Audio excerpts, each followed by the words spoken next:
오늘 저희에게 주시는 하나님 말씀은 구약성경 요엘 2장 12절부터 14절 말씀입니다.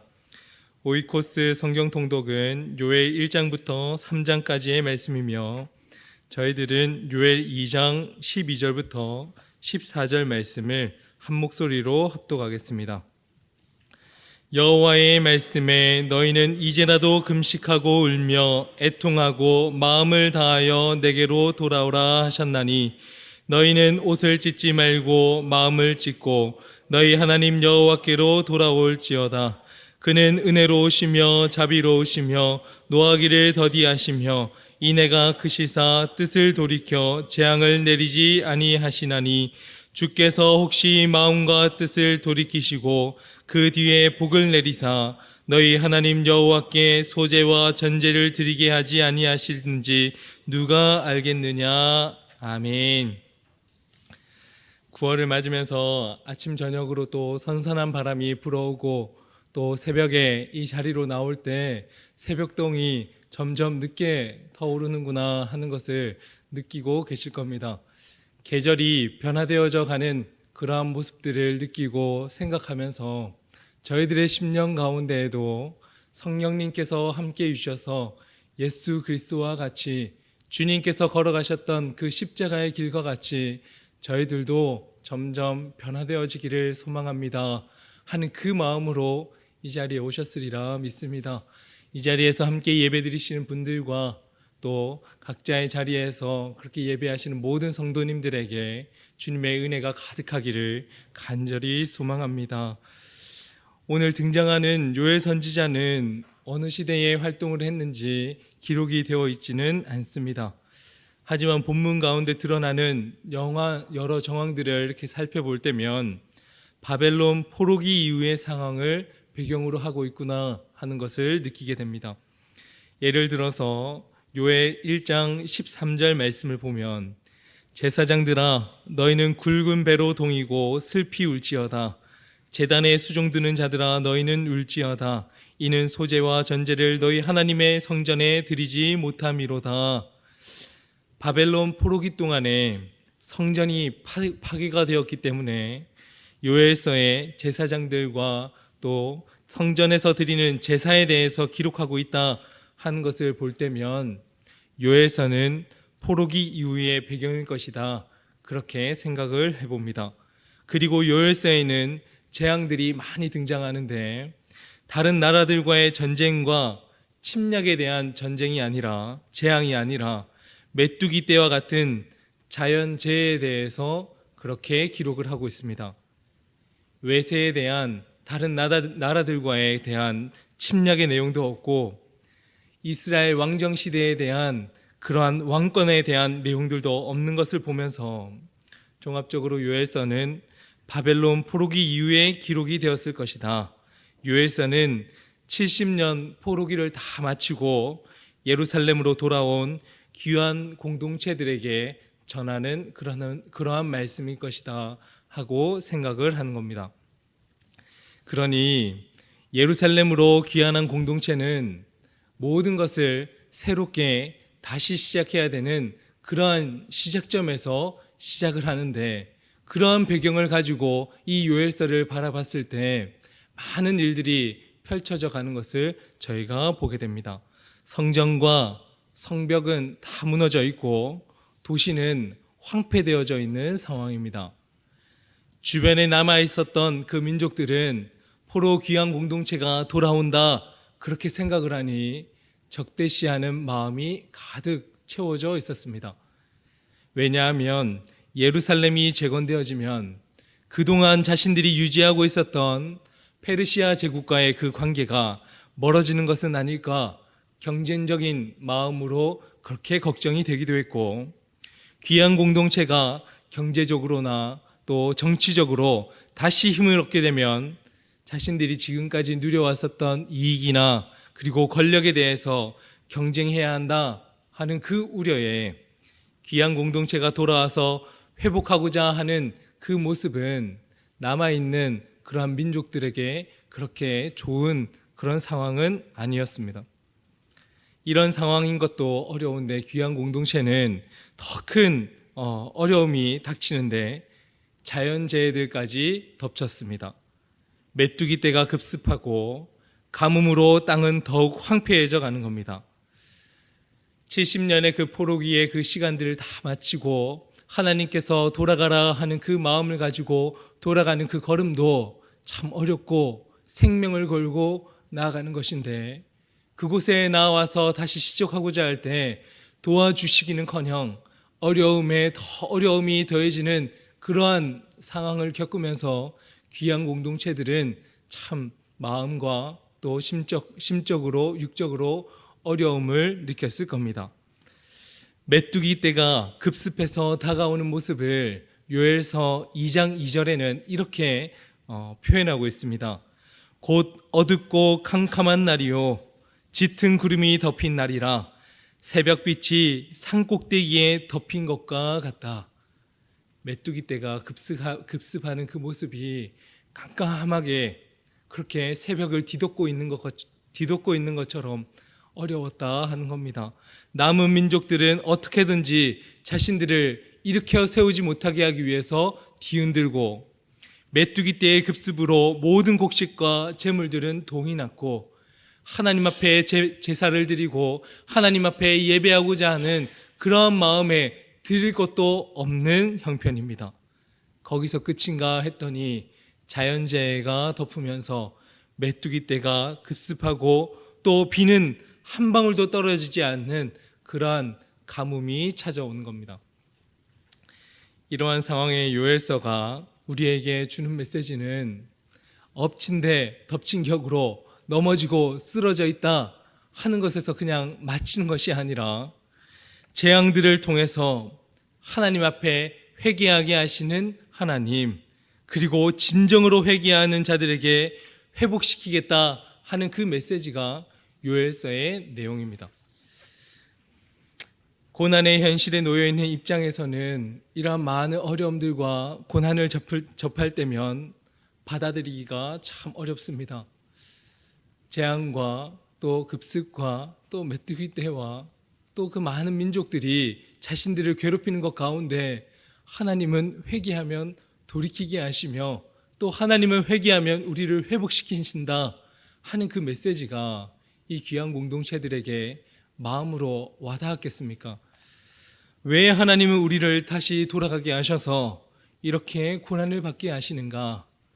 하나님의 뜻이 70년 포로기를 다 마치고 회복하게 하시는 거라면 왜 남아있는 그 민족들이 마음을 풀어놓지 않고 또 그 관계하는 그러한 시간들을 통해서 왜 저희들에게 또한 주저앉게 하시는가? 자연재해와 메뚜기 떼로 인한 재앙은 도대체 어떻게 해석을 해야 하는가? 오만 생각이 하나님을 향한 원망의 마음으로 솟을 것만 같습니다. 그런데 이 요엘서에서 말씀을 전하는 사람이 누구인가 하는 것에서 집중을 해봤습니다. 말씀을 전하는 사람은 요엘 선지자입니다. 선지자는 누구인가? 선지자는 하나님의 시선으로 세상을 바라보는 사람, 하나님의 마음으로 세상에 일어나는 그 모든 일들을 받아들이고 하나님의 뜻을 찾는 사람. 수많은 사람들이 하나님께서 명하시는 그 뜻을 따라서 걸어오고 또 걸어왔습니다. 하지만 그 걸어온 그 여정들 가운데에서 원망과 불평으로 이 세상을 해석하고 나간 것이 아니라 하나님의 뜻이 어디 있습니까?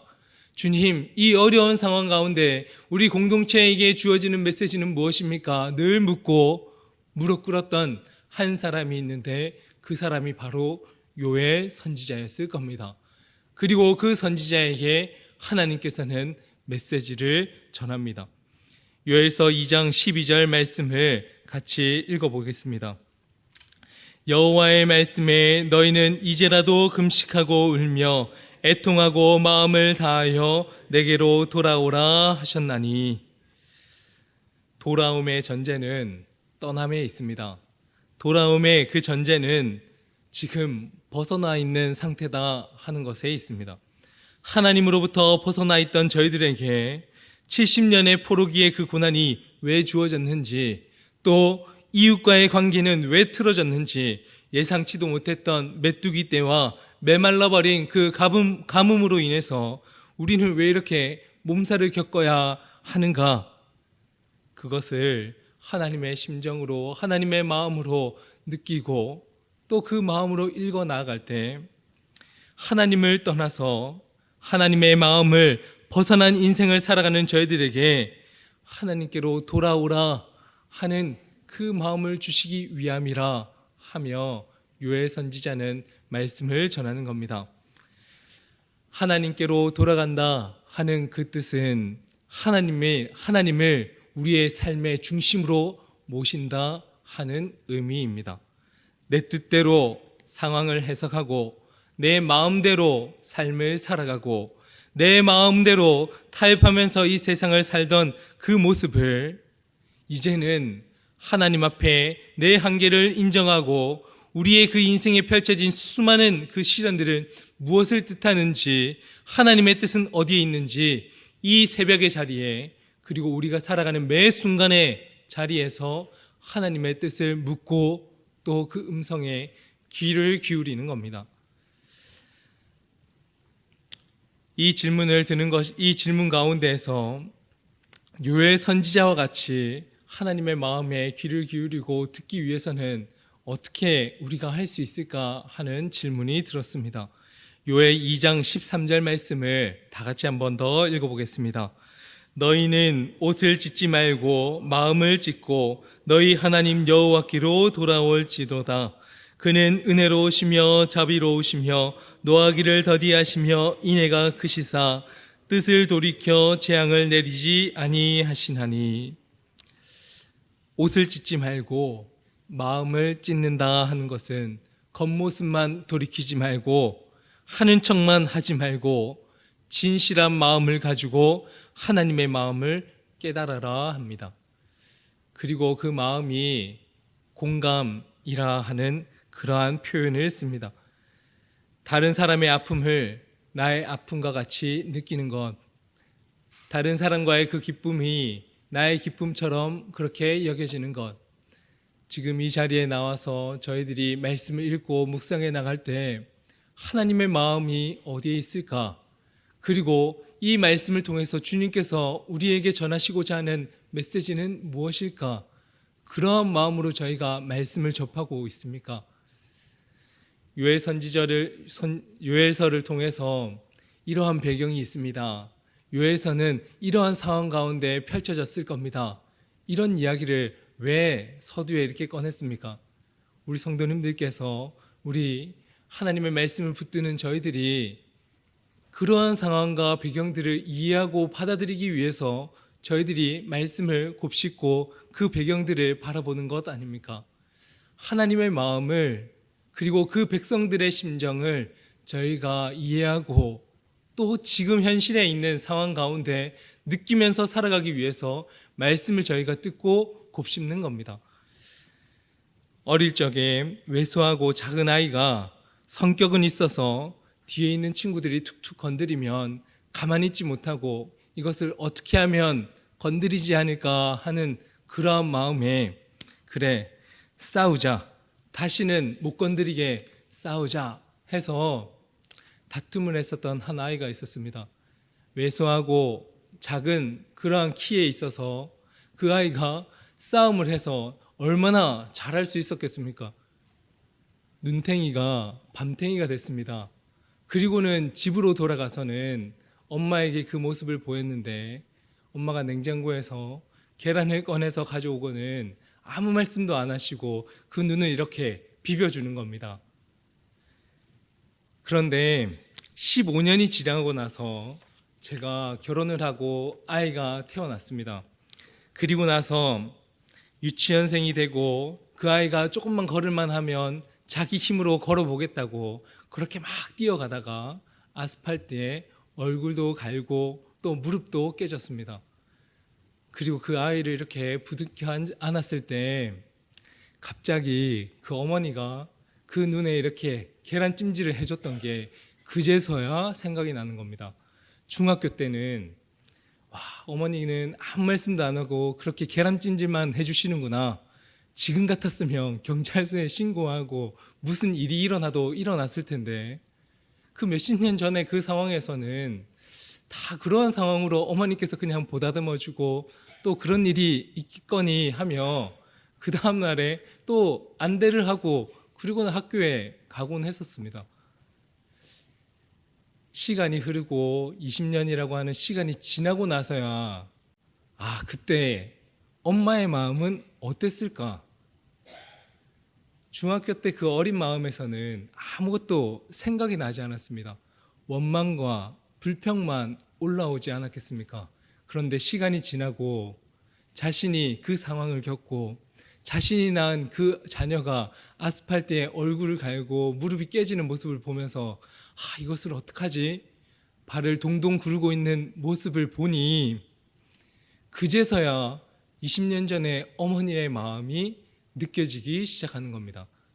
저희들은 참 연약하고 또 부질없고 부족해서 하나님의 마음을 평생에 느끼고 깨닫고 하겠습니다. 하지만 그렇지 못할 때가 많을 겁니다.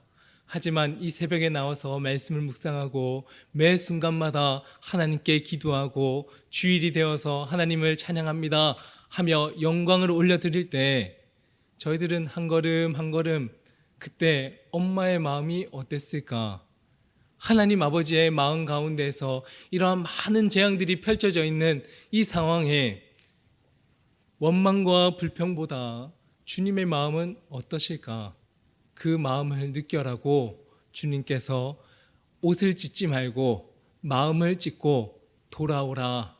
그리고 그 주님은 인애하시고 자비로우시며 우리를 품어주시는 하나님이라 그렇게 명하고 있는 겁니다. 이 새벽에 하나님 앞에 나오는 우리 성도님들, 하나님의 마음을 느끼며 말씀 가운데 서기를 간절히 소망하기를 간절히 기도하고 우리가 어느 순간에 있다 할지라도 주님과 늘 동행하며 그러한 삶을 살아갈 수 있는 우리 영락의 모든 성도님들 다 되실 수 있기를 주님의 이름으로 간절히 기도합니다. 사랑과 은혜가 충만하신 하나님, 때로는 고난과 재앙이 저희들의 삶을 덮치고 하는 일마다 무너지고 좌절되어져 가는 불평과 원망이 저희들의 마음과 입술을 주장합니다. 하지만 주님, 오늘 주신 말씀을 다시금 마음에 새기며 주님께서는 저희를 포기하지 않으시고 내게로 돌아오라 말씀하시는 주님의 음성을 믿음으로 받습니다. 겉모습으로 치장하며 외형과 형식적인 모습이 아닌 진실한 마음으로 주님께 돌이키는 성도가 되기를 원합니다. 하나님의 뜻과 마음을 깨닫게 하시고 하나님의 시선으로 세상을 바라볼 수 있는 지혜를 허락하여 주시옵소서. 주님의 영광을 위해서 살아가는 성도가 되기를 간절히 원합니다. 오늘도 1부부터 5부까지 드려지는 주일 예배와 찬양 예배 가운데 모든 각 부서에서 드려지는 예배 가운데 성령 하나님께서 함께하여 주시고 귀하고 아름다운 예배가 되어질 수 있도록 주님 도와주시옵소서. 감사드리며 예수님 이름으로 기도합니다. 아멘.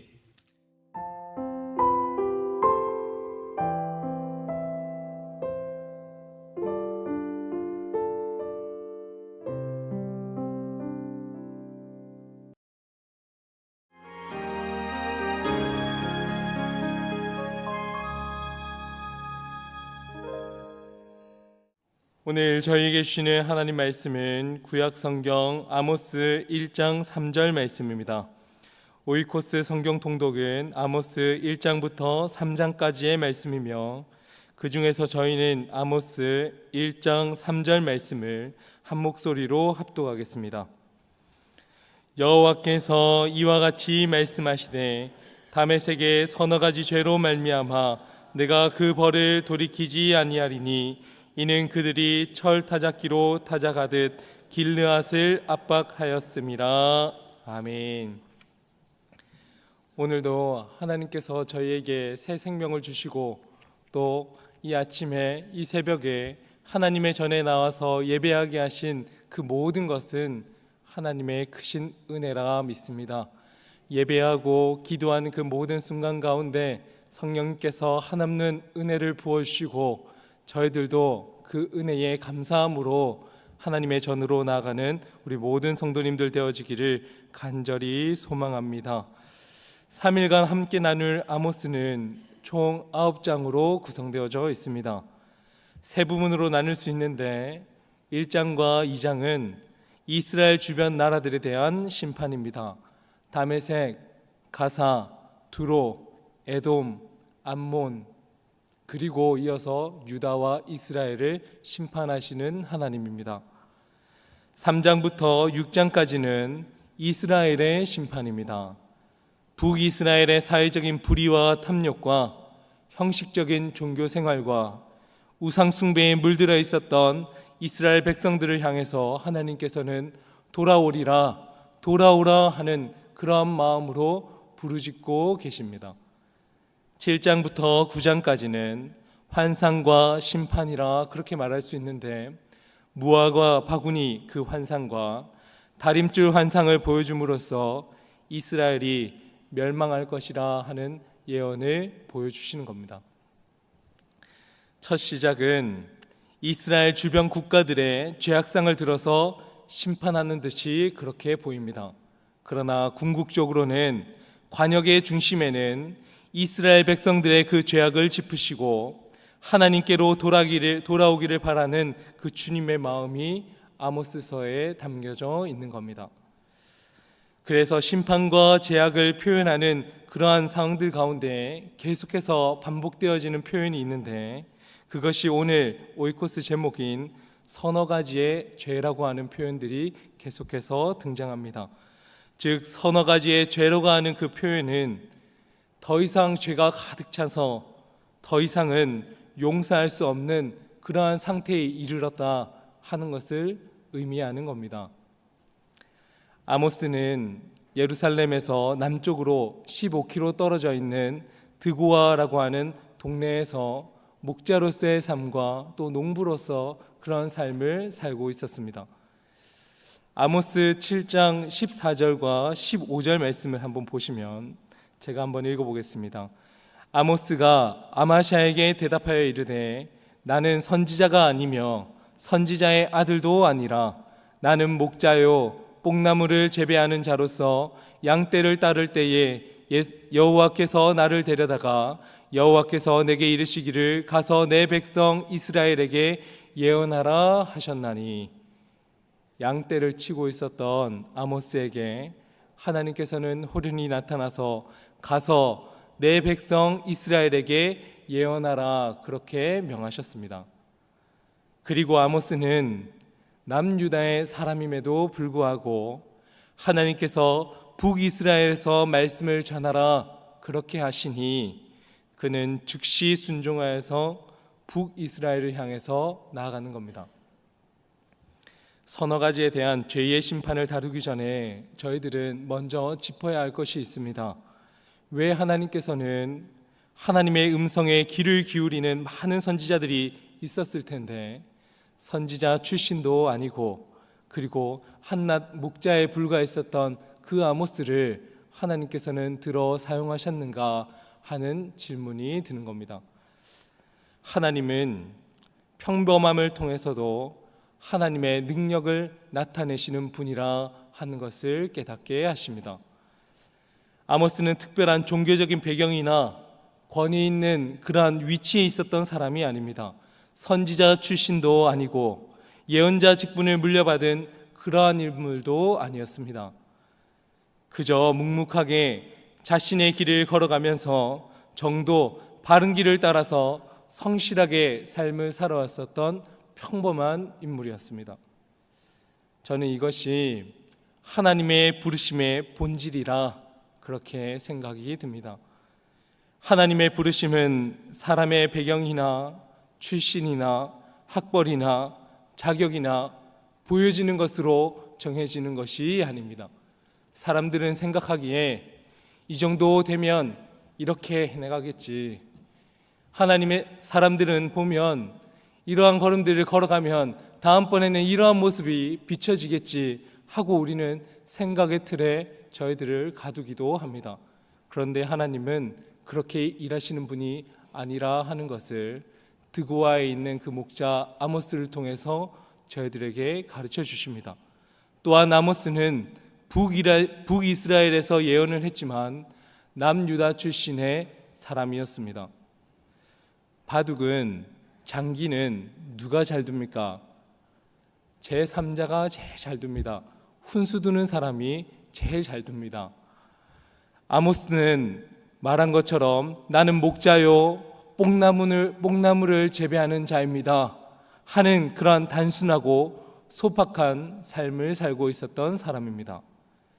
삼자의 입장에서 화려한 그 권력과 부패로 물들어간 그 이스라엘을 하나님의 시선으로 객관적인 그러한 눈을 가지고 하나님의 마음으로 볼 수 있고 가감없이 하나님의 말씀을 전할 수 있는 사람이었습니다. 이러한 이유로 하나님께서는 아모스를 부르신 것이라 생각이 듭니다. 하지만 가장 중요한 것은 무엇보다도 즉시 순종입니다. 양떼를 따를 때 여호와께서 나를 데려다가 여호와께서 내게 이르시기를 가서 내 백성 이스라엘에게 예언하라 하셨나니, 하나님께서 예언하라고 하면 그냥 하는 겁니다.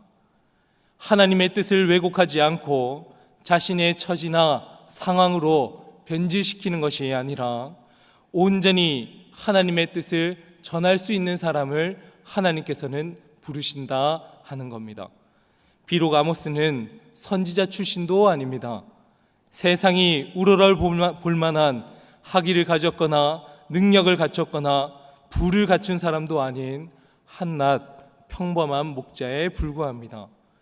하지만 하나님께서는 순종하는 자를 부르시고 주님의 일에 하나님의 말씀에 온전하게 전하는 사람을 사용하신다 하는 것을 깨닫습니다.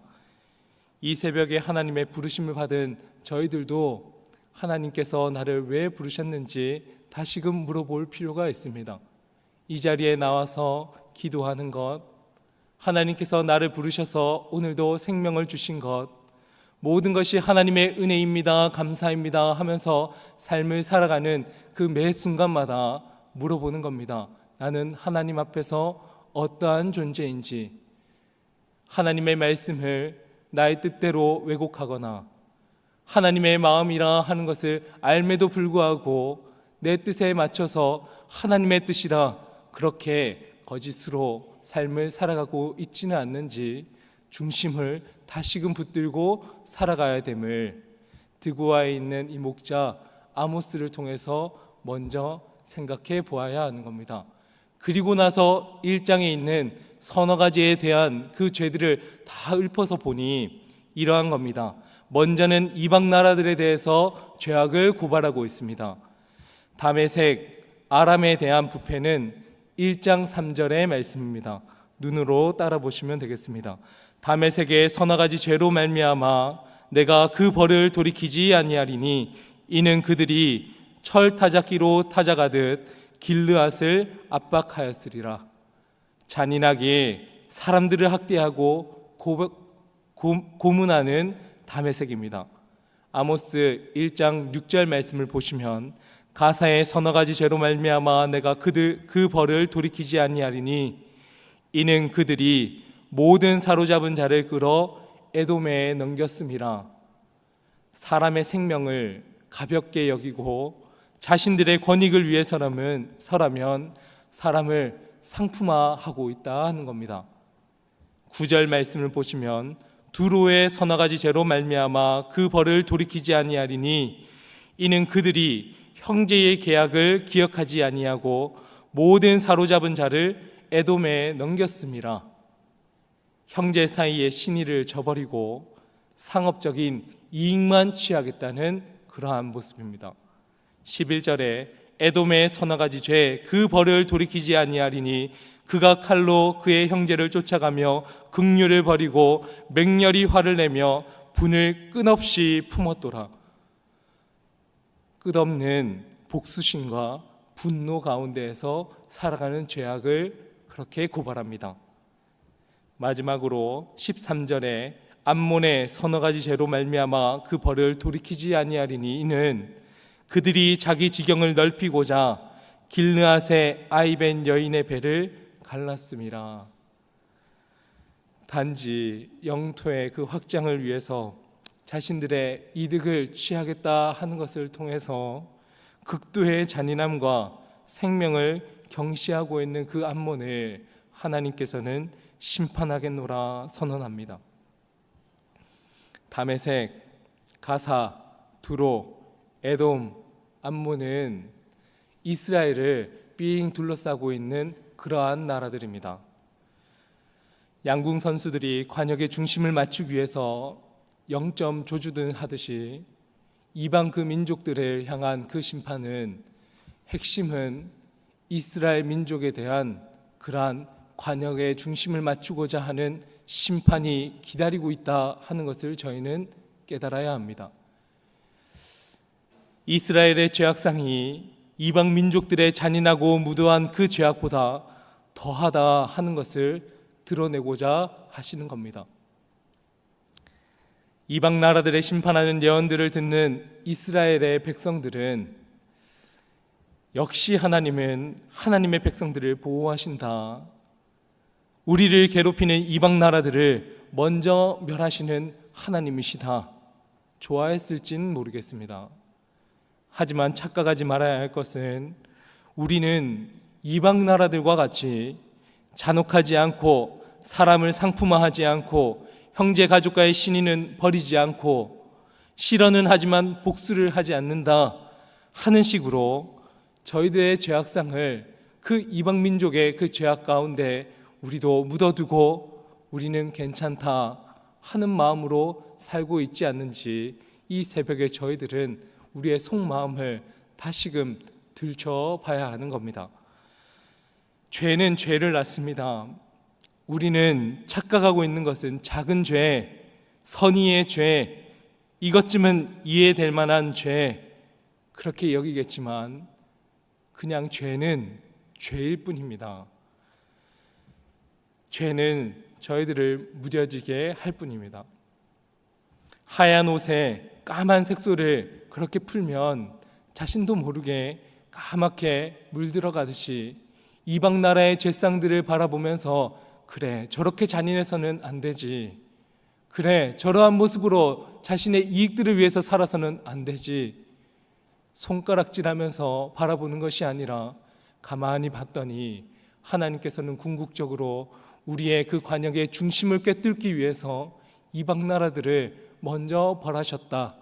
즉 저희는 하나님의 사인을 온전하게 또 민감하게 또한 깨달아야 하는 겁니다. 이 새벽에 하나님께서 주시는 사인이 무엇인지 돌이켜 보아야 하리라 생각합니다. 하나님, 저희들도 가리고 있는 죄악들이 참 많습니다. 이방 나라의 모습들을 보면서 나는 그 정도로 잔인하지 않지 하며 내 죄는 괜찮다 하고는 은근슬쩍 넘어가고 있는 죄악들이 있을 겁니다. 그런데 주님은 이 새벽에 기도하고 예배하는 우리 성도님들 저희에게 그 중심에 너는 어떠한 마음을 가졌느냐 하고 물으실 때 주님 앞에서는 온전하게 드러내고 주님 제가 이러한 죄를 똑같이 지고 있었습니다 하고 고백하며 예수 그리스도 앞에 다 내어놓을 수 있는 우리 성도님들, 용기 있는 저희들 다 되었으면 좋겠습니다. 함께 기도하겠습니다. 사랑의 하나님, 저희들은 삶의 모습을 돌아보며 항상 주님 앞에 변명하거나 망설이고 주저하는 모습으로 살아갈 때가 많습니다. 하나님은 저희들의 재력과 능력과 학벌과 보여지는 것으로 사용하는 분이 아니시라 묵묵하게 하나님께서 주어진 사명을 따라 살아가는 일을 부르신다 하는 것을 먼저 깨닫습니다. 하나님의 말씀에 온전히 순종하는 자를 사용하시는 하나님이심을 깨닫습니다. 주님의 부르심을 온전하게 받아들이고 하나님 나라의 복음을 선포하는 그리스도인들 될 수 있도록 주님 도와주시옵소서. 나아가 이방 나라들의 심판의 말씀을 읽어가며 저희들의 작은 죄성, 스스로 감추고 가리고 있었던 죄성, 아무것도 아니라 여기며 은근슬쩍 넘기려 했던 그 죄악까지도 말씀 앞에 세밀하게 기억하게 하셔서 예수 그리스도 십자가 앞에 내어놓고 돌이킬 수 있는 용기 있는 성도가 되게 하여 주시옵소서. 세상을 살아감 가운데 항상 깨어서 기도하며 말씀 가운데 경각심을 가지고 담대하게 믿음의 길을 걸어가는 진짜 그리스도인들 될 수 있도록 성령 하나님 도와주시옵소서. 오늘도 오이코스 말씀과 말씀 산책을 통해 영적인 회복을 누리게 하시고 일터에서, 가정에서, 삶의 모든 자리에서 하나님의 말씀에 붙들린 삶을 살아갈 수 있도록 주님 인도하여 주시옵소서. 감사드리며 예수님 이름으로 기도합니다. 아멘.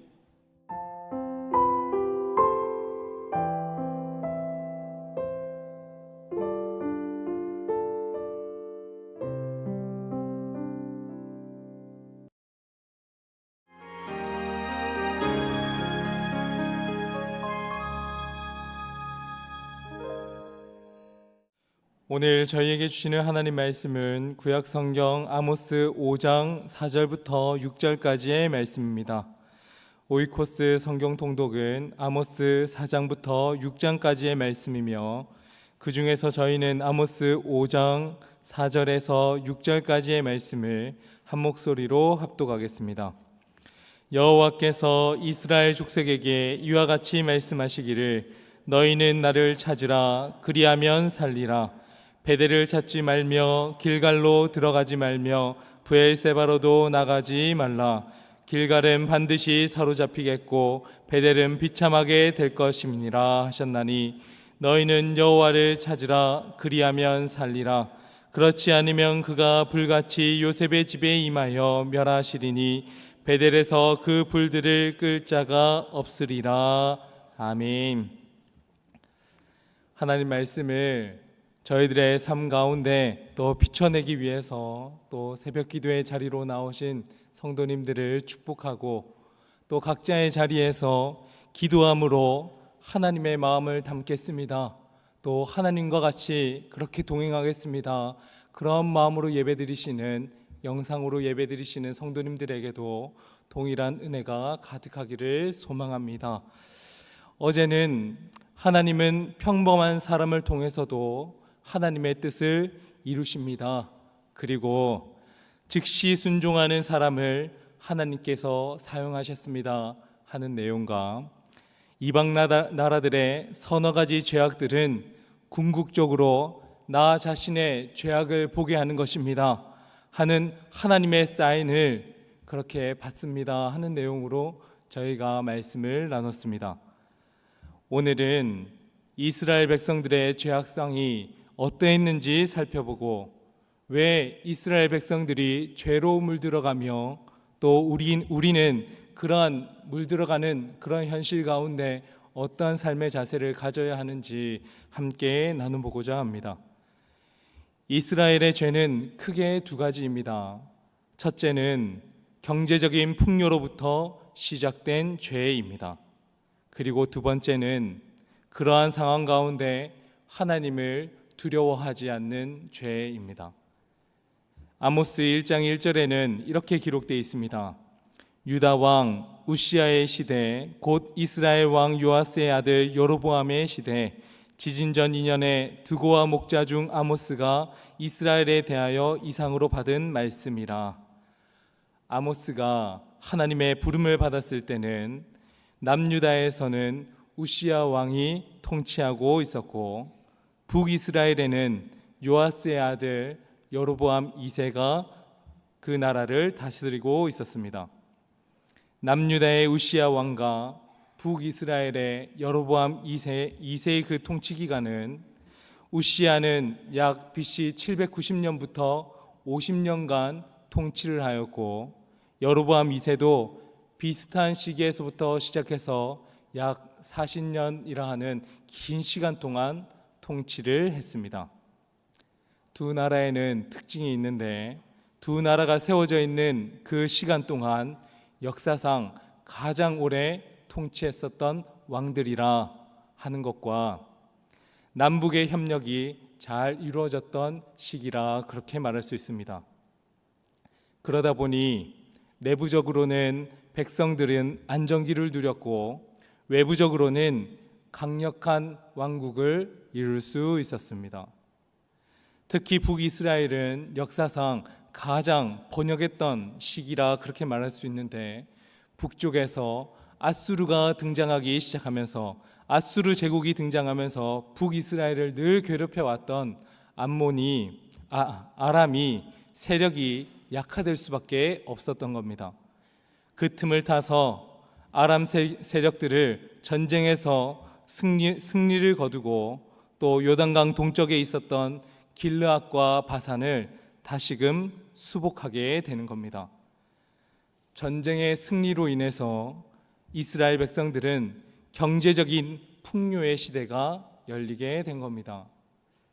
그런데 이 이야기는 반대로 북이스라엘의 영적인 타락의 문에도 문이 열렸다, 그렇게 말할 수 있습니다. 하나님께서 40년 이상의 안정기를 주시고 또 다윗 시대 때 누렸던 그 영토까지 확보하게 하셨다면, 그 풍요로움과 또 안정을 통해서 더욱더 우리는 하나님의 뜻을 찾고 하나님을 향한 사명을 따라 나아갔어야만 했습니다. 하지만 오히려 그 풍요로움은 이스라엘 백성들에게 영적으로 타락할 수 있도록 그러한 물꼬를 터버렸습니다. 아모스 2장 6절에서 8절에는 이스라엘 백성들에 대한 서너 가지 죄에 대한 심판의 내용이 기록되어 있습니다. 아모스 2장 6절에서 8절 말씀을 제가 읽어보겠습니다.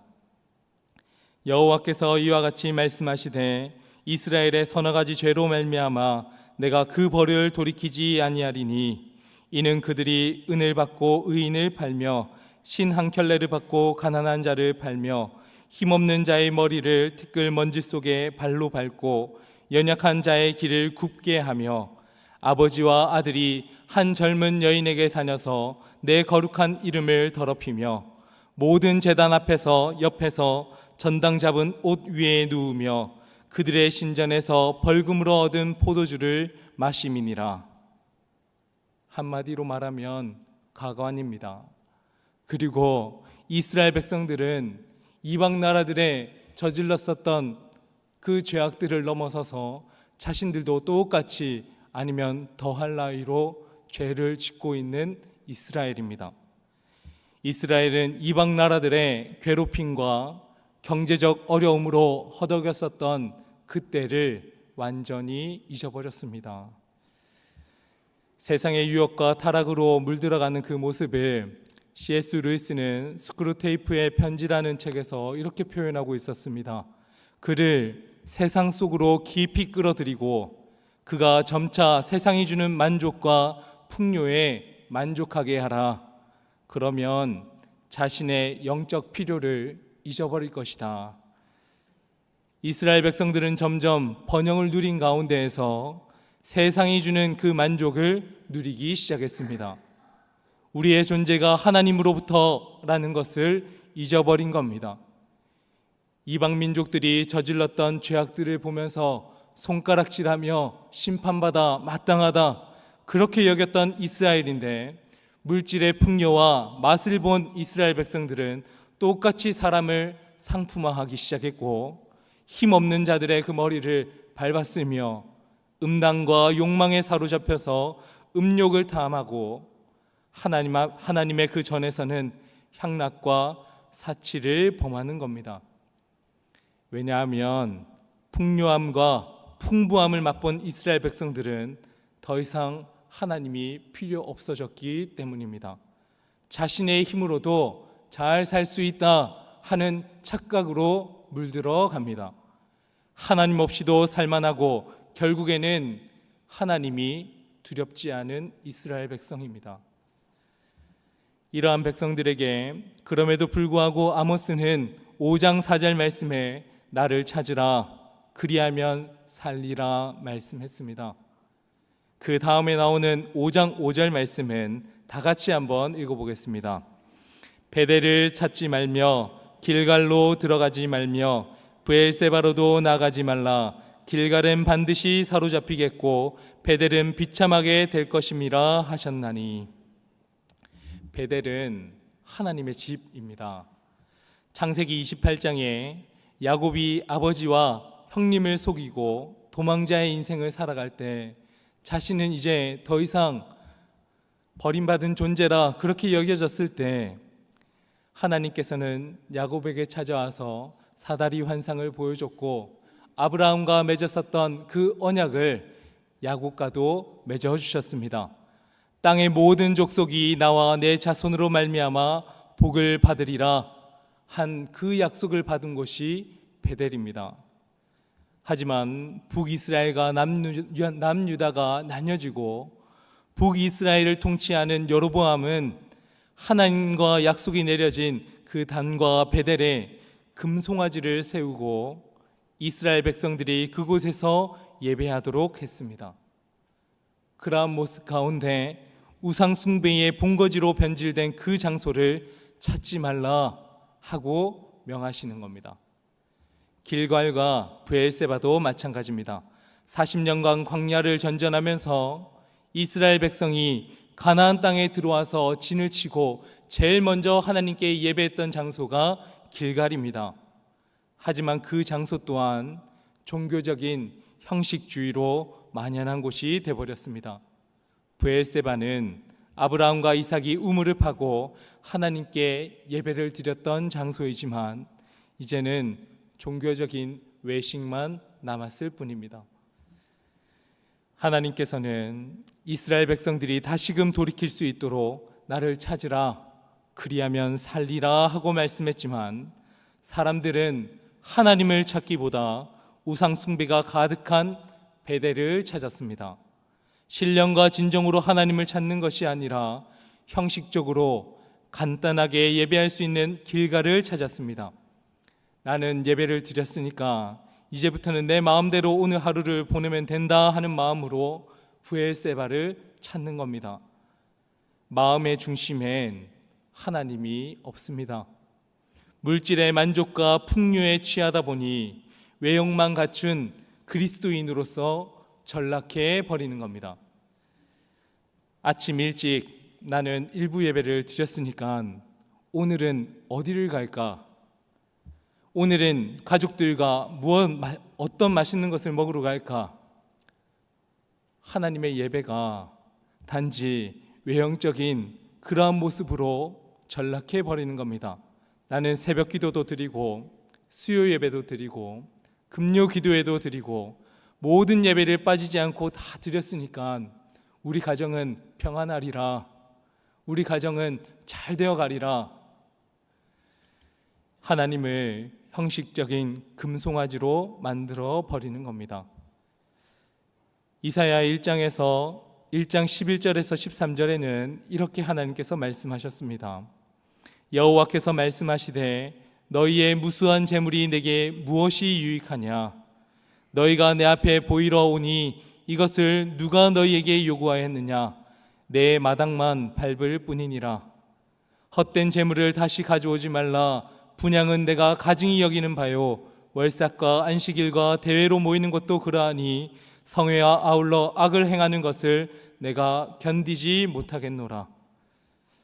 오늘 이 새벽에 저희가 생각해 보아야 할 것은 이것입니다. 나를 찾으라. 그리하면 살리라.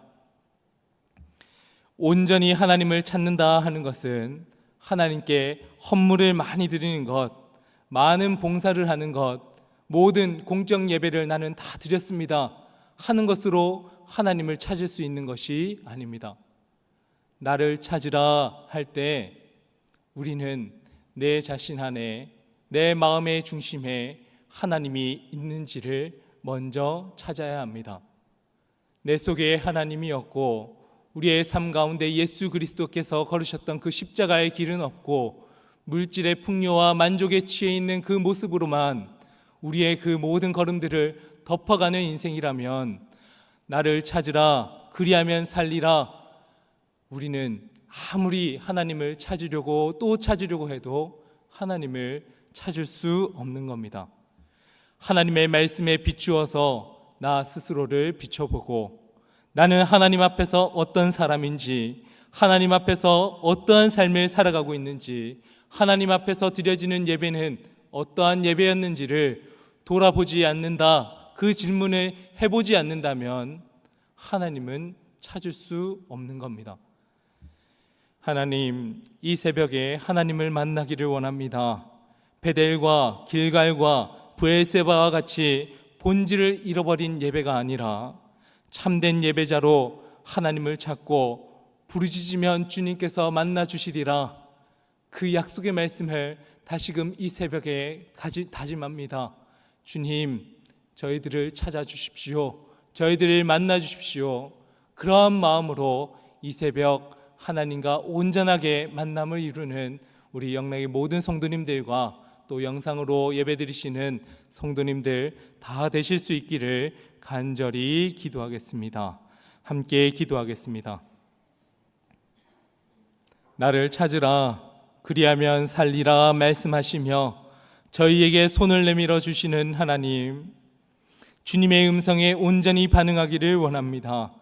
세상은 물질의 풍요와 만족을 누려라 손짓하고 사탄은 육신의 정욕과 안목의 정욕과 이생의 자랑으로 저희들을 죄 가운데로 꿰지만 눈앞의 것에 팔려서 넙죽 입 벌리는 어리석음을 범치 않게 하시고 이 새벽 하나님 앞에 기도하고 세밀한 주님의 음성을 들으므로 세상과 타협하지 아니하도록 주님 저희들을 붙들어 주시옵소서. 뿐만 아니라 하나님 말씀 앞에 저희들의 인생의 삶을 비춰보고 코람데오 하나님 앞에서 진실하고 성실한 그리스도인으로서 진정한 나를 찾아갈 수 있도록 성령 하나님 저희들을 인도하여 주시옵소서. 오늘도 이 사회에는 부와 가난의 격차로 힘들어하고 고통받는 이들이 많이 있습니다. 세상은 물질적 풍요를 성공의 기준으로 삼아서 가진 자들은 더 부를 축적하고 가난하고 어려운 이들은 더 빈곤과 어려움으로 삶을 살아가게 됩니다. 하나님께서 주신 풍요함을 하나님의 사랑과 이웃을 사랑하라 하는 그 명령으로 온전히 흘려보내는 지혜를 허락해 주시고 물질의 어려움과 부족함이 있는 이들에게는 재물의 노예가 되지 아니하고 주님께서 주신 그 길을 온전하게 찾아서 당당하게 이 땅을 살아가는 힘을 불어넣어 주시옵소서. 새 생명을 주신 하나님을 찬양하며 감사드리며 예수님 이름으로 기도합니다. 아멘.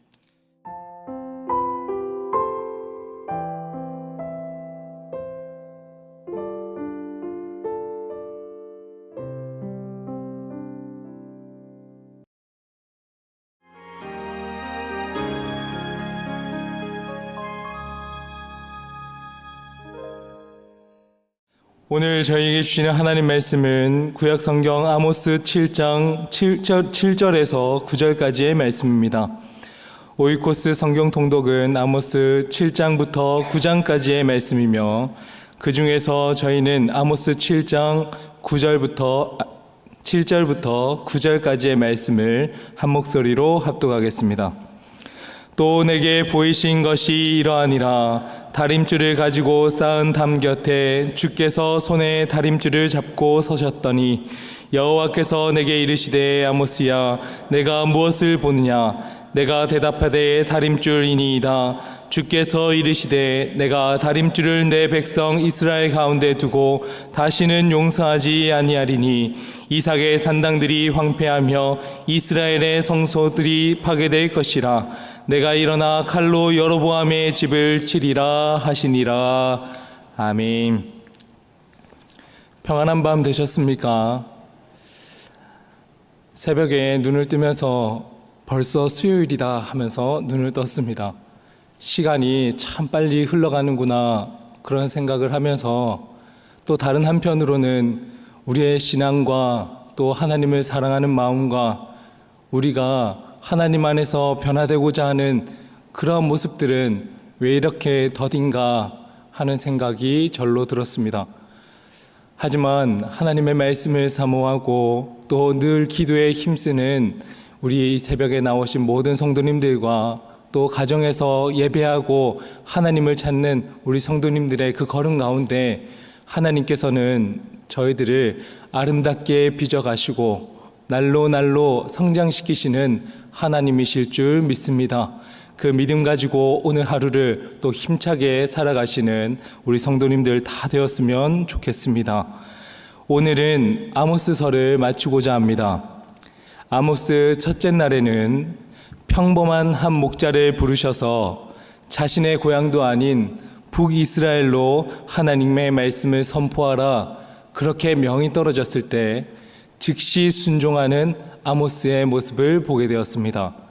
그리고 이방 나라들의 그 죄악들을 짚으면서 우리는 손가락질하며 다른 나라들을 바라볼 것이 아니라 진짜 핵심은 내 중심을 보아야 한다 하는 것을 첫 번째 날 깨달았습니다. 그리고 어제는 세상의 풍요로움에 취해서 이방 나라들보다 더 악독한 죄를 저지르는 이스라엘 백성들을 보았고, 하나님을 찾으면 주님께서 만나 주시리라, 그리고 그리하면 살리라 하는 메시지를 저희 마음 가운데 가득 새겨보았습니다. 오늘은 다림줄 환상을 보여주시는데 7장 전체에는 다림줄 환상만 등장하는 것이 아닙니다. 앞서 두 가지 환상을 더 보여주셨습니다.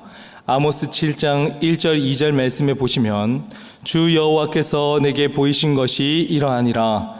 왕이 풀을 벤 후 풀이 다시 움돋기 시작할 때에 주께서 메뚜기를 지으심에 메뚜기가 땅의 풀을 다 먹은지라.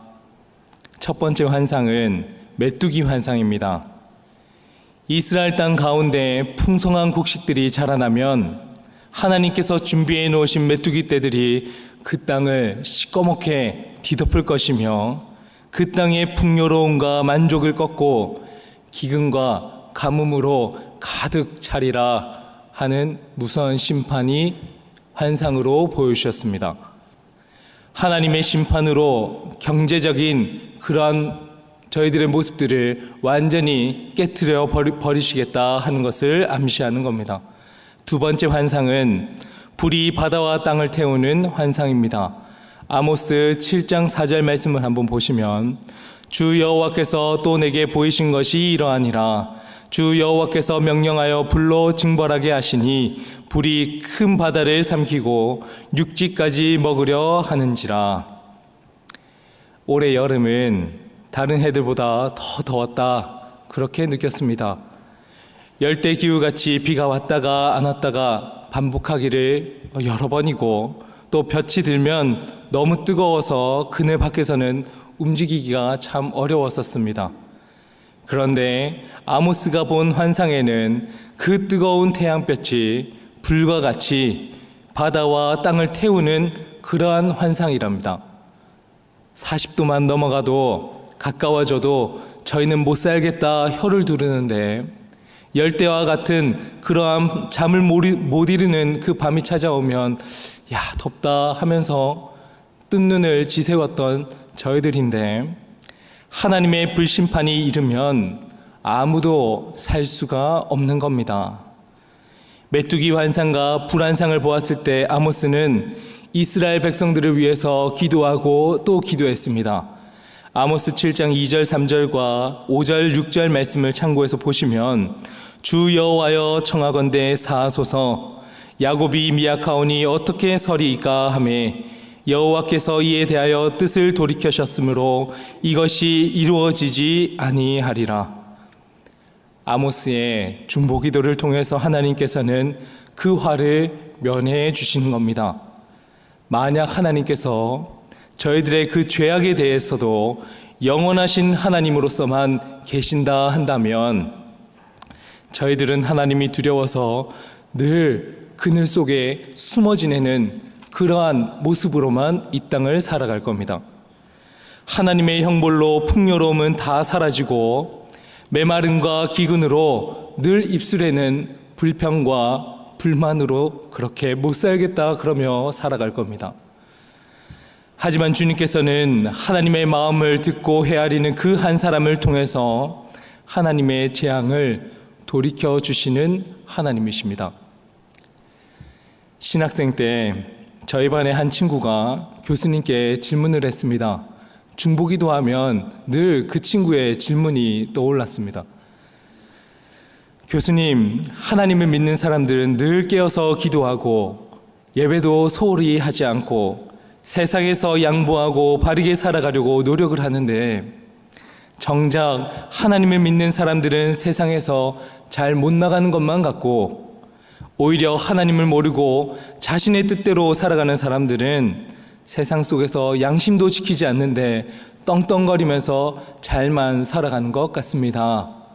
그렇게 질문을 던졌더니 교수님께서 한치의 망설임도 없이 저희들에게 이렇게 대답해 주셨습니다. 기도하는 우리들 때문에 그 사람들이 다 살고 있는 것 아닙니까? 그 대답에 저희들은 한마디도 하지 못하고 그렇구나, 참 지혜로운 말씀이구나 그렇게 생각을 하면서 중보기도 하면 그때 교수님께서 우리가 해야 할 본분은 기도하고 또 이 땅 가운데 많은 사람들을 위해서 영혼 구원을 위해서 예수님을 믿어라 하는 마음을 가지고 기도하는 것이 우리의 본분이구나 하는 것을 더 깨달아 갈 수 있었습니다. 저희는 경쟁사회에서 이 땅을 살아가면서 누군가보다 더 나은 사람이 되기 위해서 또 우위에 있는 내려다보는 사람이 되기 위해서 하나님을 믿고 있는 것이 아닙니다. 저희가 이 새벽에 예배하고 기도하며 말씀을 붙들며 하루를 시작하는 이유는 아모스 선지자와 같이 이 땅을 향한 하나님의 마음이 어디에 있는지, 하나님의 심정은 어떠한지, 이 백성들을 바라보면서 주님께서는 어떠한 마음을 가지실지 그 마음으로 하나님 앞에 무릎 꿇고 있는 겁니다. 하나님의 심정이 어떠할지 그 마음을 조금이라도 느끼고 우리가 사는 세상에서 하나님의 뜻이 이루어질 수 있도록 기여하는 것이 저희들의 본분 아니겠습니까? 이제 마지막 환상을 아모스에게 보여주는데 마지막 그 환상에 대해서는 중보기도에 대해서도 응답해 주시지 않으십니다. 오늘 본문인 7절부터 9절까지는 다시 한번 저희가 같이 읽어보도록 하겠습니다. 또 내게 보이신 것이 이러하니라. 다림줄을 가지고 쌓은 담 곁에 주께서 손을 다림줄을 잡고 서셨더니 여호와께서 내게 이르시되 아모스야, 내가 무엇을 보느냐? 내가 대답하되 다림줄이니이다. 주께서 이르시되 내가 다림줄을 내 백성 이스라엘 가운데 두고 다시는 용서하지 아니하리니 이삭의 산당들이 황폐되며 이스라엘의 성소들이 파괴될 것이라. 내가 일어나 칼로 여로보암의 집을 치리라 하시니라. 마지막 환상에서는 하나님께서 다림줄을 손에 들고서 이스라엘 성벽 곁에 서셨습니다. 그 성벽은 이스라엘 백성들의 도덕적, 영적 상태를 상징하며 하나님께서는 그들의 타락이 이미 돌이킬 수 없을 만큼 심각하게 기울어져 있음을 확인시키시는 하나님이십니다. 즉 공의와 정의의 하나님께서는 이스라엘 백성들의 불의를 더 이상 바로잡을 수 없는 상태에 놓였다 하는 것을 다림줄을 통해서 우리의 눈으로 똑똑하게 확인시켜 주시며 산당들은 황폐해지고 성소들은 파괴되며 이스라엘 나라가 멸망할 것이다 선포하시는 하나님이십니다. 다림줄의 기준을 두고 성벽이 튀어나와 있으면 다시 이어나가기 위해서 제일 빠른 방법은 성벽을 허무는 겁니다. 제 아무리 중간에 수를 쓰고 균형을 맞추겠다 하여도 기초가 흔들어져 있으면 제 아무리 다시 짓겠다 하여도 그 건물은 결국엔 쓰러질 수밖에 없는 겁니다. 이러한 하나님의 심판은 우리에게 중요한 교훈을 허락하십니다. 우리의 삶의 기초가 하나님의 말씀과 예수 그리스도의 진리 위에 바르게 세워져 있지 않는다면 겉으로 아무리 그리스도인이라 치장을 하고 또 치장을 하더라도 결국에는 무너질 수밖에 없다 하는 겁니다. 지금 눈앞에 보여지는 것에 있어서 신앙의 열심을 가지고 하나님을 믿는 사람입니다 하고 삶을 살아간다 할지라도 결국에는 드러날 수밖에 없는 겁니다. 왜 세상 사람들은 우리처럼 하나님을 믿지도 않고 예배도 안 드리고 자신들이 하고 싶은 대로 삶을 살고 비도덕적이든 비양심적이든 상관없이 사는데 왜 저렇게 잘 사는 것만 같습니까? 그리스도인으로서 살아가는 저희들은 세상의 기울기에 맞춰서 살아가는 사람들이 아니다 하는 것을 다시금 깨달아야만 합니다. 하나님의 다림줄에 맞춰서 사는 사람들이 저희들 아닙니까? 세상이 제 아무리 물질의 풍요가 중요하다, 지식과 배움이 중요하다, 앞으로의 진로와 노년의 준비가 필수적이라 그렇게 말을 이어가더라도 세상의 방법론적인 그 지혜를 속삭이더라도 그리스도인의 기초는 예수 그리스도 한 분밖에 없는 겁니다. 물질의 풍요가 필요한 것도 예수님을 위함이고 배움과 지식으로 앞으로의 진로와 노년을 준비하는 이유도 예수님 때문이 아닙니까?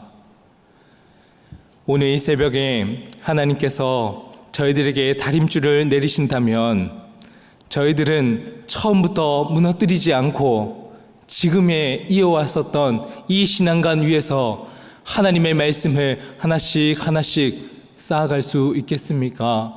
하고 이 새벽에 저희가 물어봐야 합니다. 삐뚤어져 있다 하는 모습이 보여지면 지금이라도 당장에 허물고 다시금 예수 그리스도의 기초 위에 세워야 합니다. 잘 세워가고 있는 성도님이시라면 하나님의 말씀에 더욱더 충실하고 하나님께서 저희들에게 깨닫게 하신 그 사명의 본분에 열심을 다하고 주님 감사합니다 하는 마음으로 더 열심과 충성으로 하나님 나라를 위해서 살아가는 저희가 되어야 할 겁니다. 무너져 있는 저희들에게는 아모스가 다시금 시작할 수 있는 용기를 허락해 주시는데 그 말씀을 아모스 9장 11절 12절 말씀을 같이 한번 읽으면서 말씀을 맺으면 좋겠습니다.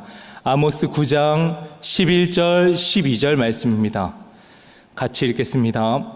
그날에 내가 다윗의 무너진 장막을 일으키고 그것들의 틈을 막으며 그 허물어진 것을 일으켜서 옛적과 같이 세우고 그들이 에돔의 남은 자와 내 이름으로 일컫는 만국을 기업으로 얻게 하리라. 이 일을 행하시는 여호와의 말씀이니라. 아멘. 무너져 있다 할지라도 여호와 하나님께서는 다시금 일으켜 세우시는 하나님이심을 믿습니다.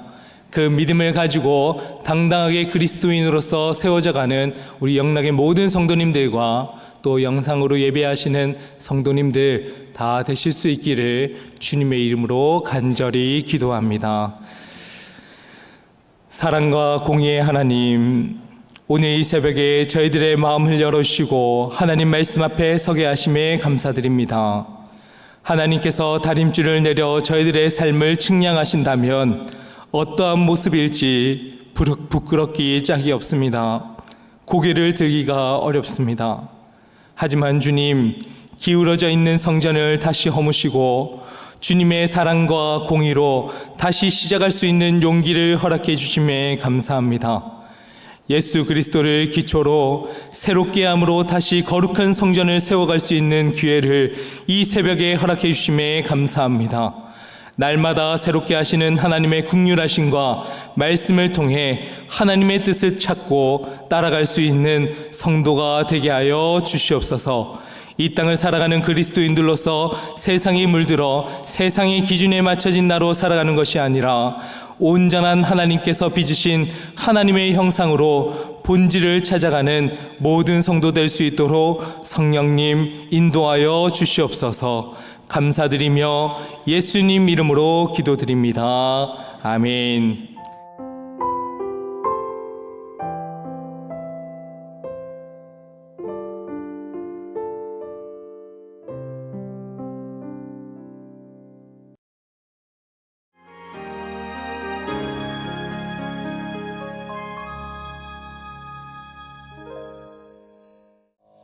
오늘 저희에게 주시는 하나님 말씀은 구약 성경 요나 1장 11절부터 12절까지의 말씀입니다. 오이코스 성경 통독은 오바댜, 요나의 말씀이며 그 중에서 저희는 요나 1장 11절, 12절 말씀을 한 목소리로 합독하겠습니다. 바다가 점점 흉흉한지라 무리가 그에게 이르되 우리가 너를 어떻게 하여야 바다가 우리를 위하여 잔잔하겠느냐 하니 그가 대답하되 나를 들어 바다에 던지라. 그리하면 바다가 너희를 위하여 잔잔하리라. 너희가 이 큰 폭풍을 만난 것이 나 때문인 줄을 내가 아노라 하니라. 아멘. 비가 추적추적 내림에도 불구하고 제자리를 찾는 또 기도의 전으로 나오신 성도님들을 주님의 이름으로 축복합니다. 평안한 밤 보내셨습니까? 저는 어제 큰 꿈을 꿨는데 아찔한 꿈을 꿨습니다. 꿈속에서 새벽 기도를 가려고 5시 10분에 집에서 나왔습니다. 아직 조금 여유가 있다 그렇게 여겨져서 기념관을 이렇게 둘러보고 있었습니다. 근데 예배당에서 찬양 소리가 들려오기 시작했습니다. 급하게 예배당으로 달려가서 시계를 봤더니 5시 40분입니다. 우리 위임 목사님께서 올라오셔서 시작하고 있으셨습니다. 그리고는 이렇게 말씀하는 겁니다. 와야 할 사람이 안 왔네요. 그래도 우리는 우리 자리를 지켜야겠죠. 놀래서 잠에서 활짝 깼습니다. 그리고 시계를 보니까 4시입니다. 예배의 자리가 내가 있어야 할 자리, 우리가 지켜야 할 자리구나 하는 것을 다시금 꿈속에서 하나님께서 깨닫게 해주셨다. 그런 마음으로 또 이 새벽전으로 나왔습니다. 하나님을 사랑하는 자리, 그리고 우리가 그리스도인으로서 걸어야 할 자리가 어디인지 늘 마음판에 새기고 주님 우리와 늘 동행해 주셔서 감사합니다. 그 마음을 가지고 한 걸음 한 걸음 믿음의 걸음으로 걸으시는 우리 성도님들 다 되시기를 주님의 이름으로 축복합니다. 일찍이 교회를 다니시거나 신앙생활을 하는 분들은 요나에 대해서 모르시는 분들이 없을 겁니다. 요나하면 연상에서 떠오르는 것들이 큰 물고기가 떠오르고 또 불순종하는 선지자, 니느웨로 명을 받았지만 다시스를 향해서 떠났던 요나, 부정적인 것들이 먼저 떠오르곤 했습니다. 즉 하나님의 뜻이 아닌 자신의 의의를 따라간 요나의 모습이 먼저 떠오르는 겁니다. 그럼에도 불구하고 하나님께서는 요나를 끝까지 붙드시고 사용하시는 것을 보게 됩니다.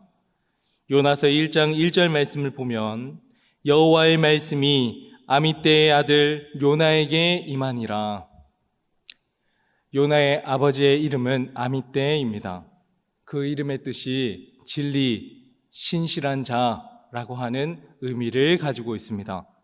그러니 아미떼의 아들이라 하면 진리의 아들 요나, 신실한 자의 아들 요나, 그렇게 말할 수 있는 겁니다. 아버지는 요나가 진리 가운데 따르기를 원했고 하나님 안에서 신실한 삶을 살기를 원했을 겁니다. 하지만 1장에서 비춰지는 요나의 삶을 보면 신실한 자의 삶을 살아가기보단 점점 하나님과의 관계에서 멀어지는 모습을 볼 수 있습니다. 요나 1장 2절에는 하나님께서 요나에게 너는 일어나서 저 큰 성읍 니느웨로 가서 그것을 향하여 외치라 그렇게 명하셨습니다.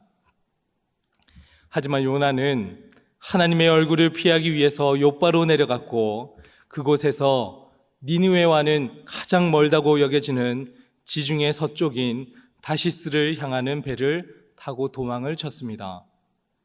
요나가 하나님으로부터 가장 멀리 떨어졌다 생각할 때쯤 하나님께서는 큰 바람을 바다 위에 던지셨습니다. 폭풍이 일자 많은 사람들은 자신들이 믿는 신들을 향해서 빌기 시작했고 어떻게 하면 살아갈 수 있을까 하는 마음으로 능력으로 짐들을 바다 위에 던지기 시작했습니다. 어떻게든 두려움을 극복하기 위해서 노력하고 살 길을 찾는 겁니다. 하지만 요나는 자신이 숨을 수 있는 가장 캄캄한 곳, 더 깊은 곳으로 숨어들었습니다. 마치 눈 가리고 아웅하듯이 배 밑창에 들어가서 눈만 감으면 하나님께서 찾지 못할 것이라 그렇게 여긴 요나입니다. 배 밑창에서 잠을 청하는 요나에게 선장이 찾아와서 이렇게 물었습니다. 1장 8절 말씀을 보시면 무리가 그에게 이르되 청하건대 이 재앙이 누구 때문에 우리에게 임하였는가 말하라. 내 생업이 무엇이며 내가 어디서 왔으며 내 나라가 어디며 어느 민족에 속하였느냐 하니, 이 질문은 선원들이 찾아가서 요나에게 한 질문처럼 느껴집니다. 그러나 실상은 하나님을 떠나서 자신의 방법으로 세상을 살아가려고 하는 요나에게 하나님께서 직접 찾아가셔서 던진 질문이라 그렇게 느껴졌습니다. 내 생업이 무엇이냐? 너는 무엇을 위해서 사느냐? 너는 어디서 왔느냐? 너의 존재의 근원은 어디이냐? 내 나라가 어디며 어느 민족이냐 묻는 그 질문은 마치 내 정체성은 어디에 있느냐 하고 물으시는 하나님의 음성처럼 들리는 겁니다. 요나는 주저하지 않고 당당하게 그렇게 대답을 했습니다. 1장 9절 말씀을 보시면 그가 대답하되 나는 히브리 사람이요 바다와 육지를 지으신 하늘의 하나님 여호와를 경외하는 자로다. 저는 하나님 나라를 위해서 복음을 전하는 자입니다. 저는 제 존재의 근원은 창조주 하나님 예배하는 자입니다. 제 정체성은 히브리인으로서 하나님으로부터 선택받은 백성입니다. 요나에게 너는 누구냐 하는 선장의 물음에 요나가 한치의 망설임도 없이 뚜렷하게 자신의 정체성에 대해서 대답할 수 있었던 것은 무슨 이유 때문이었겠습니까? 요나는 다시스를 향해서 나아가려고 도망을 치면 자신을 잡을 수 있는 사람은 아무도 없을 것이라 그렇게 여겼습니다. 그러나 하나님께서는 바다 위에 바람을 던지시고 그 배를 멈춰 세우셨습니다. 세상에서는 나를 아무도 잡을 수 없을 것이라 그렇게 여겼지만 하나님께서는 기막힌 방법으로 그 바다 위에 바람을 던지시는 겁니다.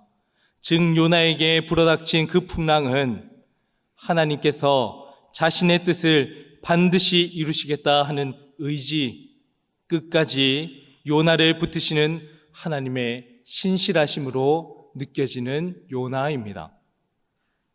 요나는 배 밑바닥에 숨어들고 움츠려 있으면 아무도 자신을 찾을 수 없을 것이라 그렇게 여겼습니다. 하지만 선장의 발걸음은 마치 요나를 끝까지 포기하지 않으시는 하나님의 손길처럼 느껴졌을 겁니다.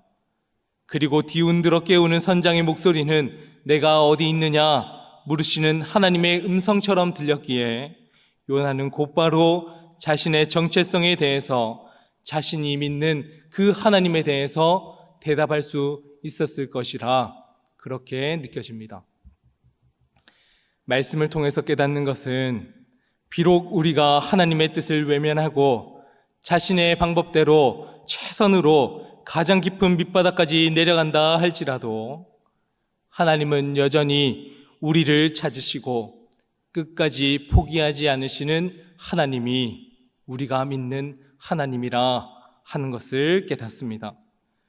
그래서 요나는 자신이 여호와의 얼굴을 피하였기에 풍랑이 일어났다고 시인을 합니다.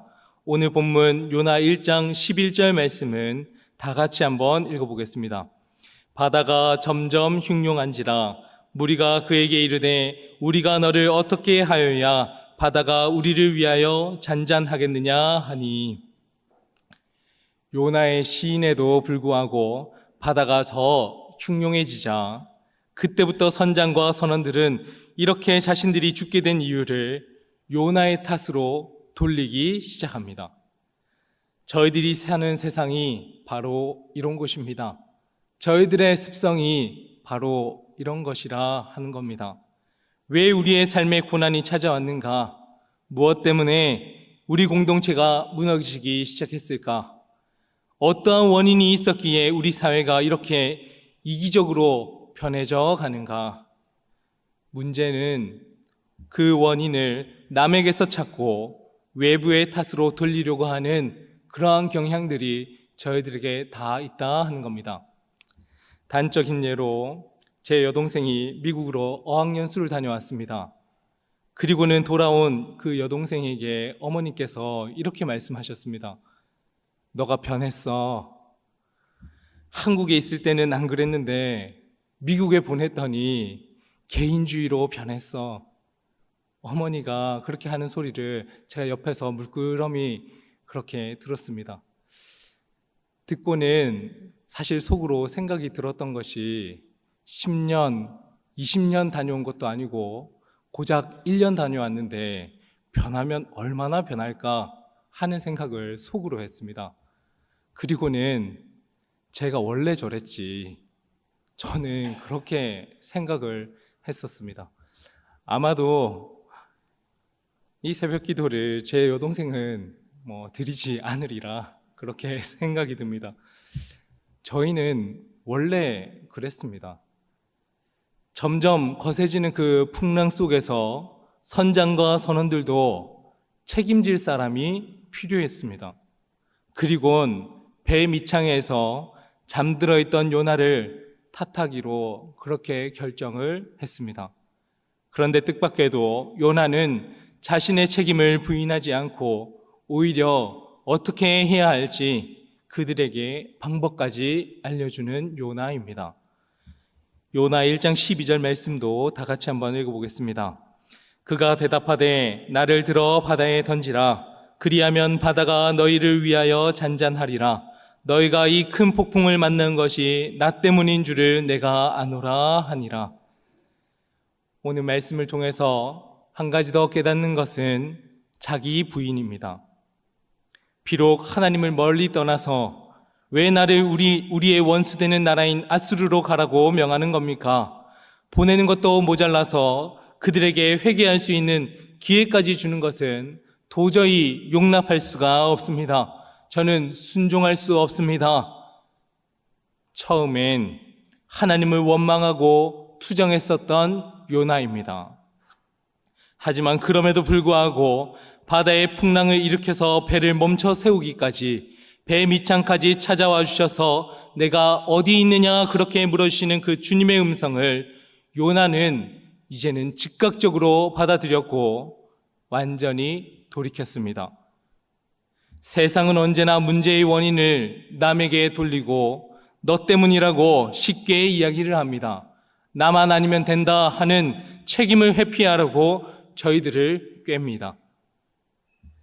하지만 요나는 자신을 끝까지 찾아와 주신 하나님 앞에서 이제는 자신의 잘못을 온전하게 회개하고 인정하며 책임을 회피하지 않고 받아들이는 요나입니다.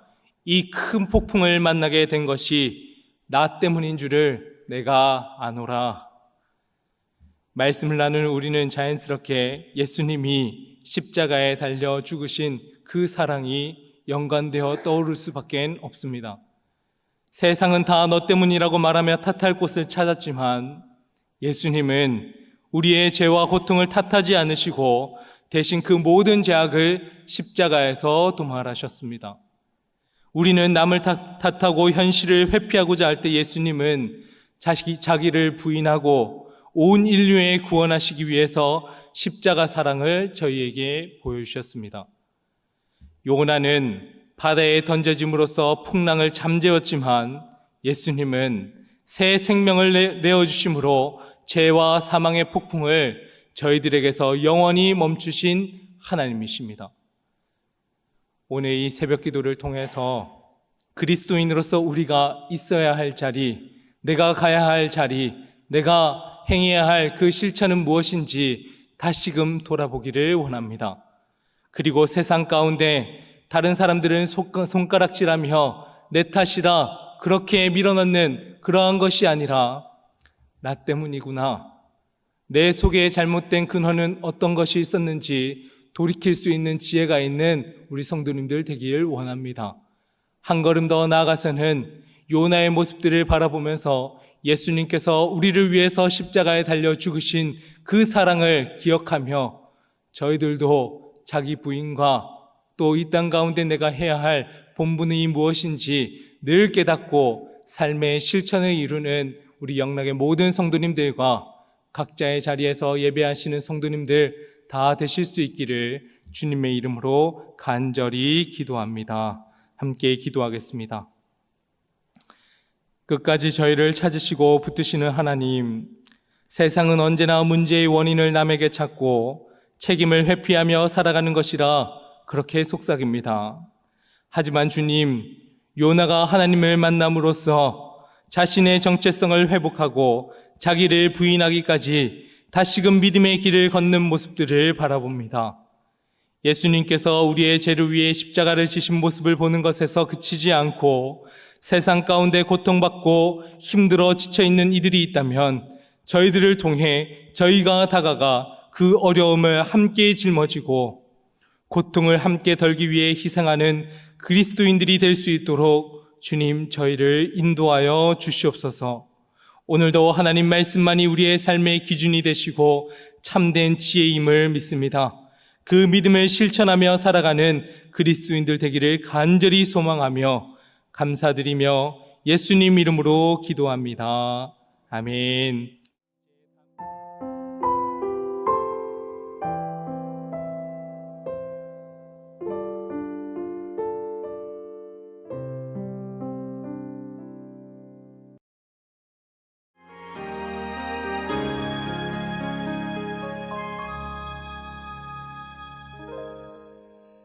오늘 저희에게 주시는 하나님 말씀은 구약성경 미가 2장 1절 말씀입니다. 오이코스 성경 통독은 미가 1장부터 3장까지의 말씀이며 그 중에서 저희는 미가 2장 1절 말씀을 한 목소리로 합독하겠습니다. 그들이 침상에서 죄를 꾀하며 악을 꾸미고 날이 밝으면 그 손에 힘이 있으므로 그것을 행하는 자는 화 있을진저. 아멘. 평안한 밤 보내셨습니까? 수요일만 해도 다시 8월이 다시 다가온 것만 같아서 덥다 하며 저희가 부채질을 했었습니다. 그런데 하나님께서 또 저희에게 시원한 바람을 주시고 또 단비를 내려주셔서 저희들에게 또 시원함을 선물로 주시는 것 같습니다. 저희들이 살아가는 삶의 모든 순간순간들마다 하나님께 감사하지 않을 것은 아무것도 없습니다. 이 새벽에 눈을 뜰 수 있는 것도 감사함이고 저희에게 단비를 내려주심도 감사이며 날이 덥고 또 춥고 어떠한 순간이 있다 할지라도 저희들에게 고백할 수 있는 그 입술의 고백은 감사밖에 없음을 믿습니다. 항상 기뻐하고 쉬지 말고 기도하며 범사에 감사하는 우리 영락의 모든 성도님들 되시기를 주님의 이름으로 축원합니다. 오늘 미가서를 통해서는 심판의 먹구름이라 하는 제목으로 말씀을 나누고자 합니다. 미가는 북이스라엘과 남유다의 그 분열 이후에 주전 742년 요담 왕과 735년 아하스 왕과 715년 히스기야 세 왕이 다스리던 그때에 활동했던 선지자입니다. 이 당시에 신흥제국인 아수르의 힘이 커져가면서 주변 국가들을 정복시키려고 하는 시도가 빈번하게 일어났었습니다.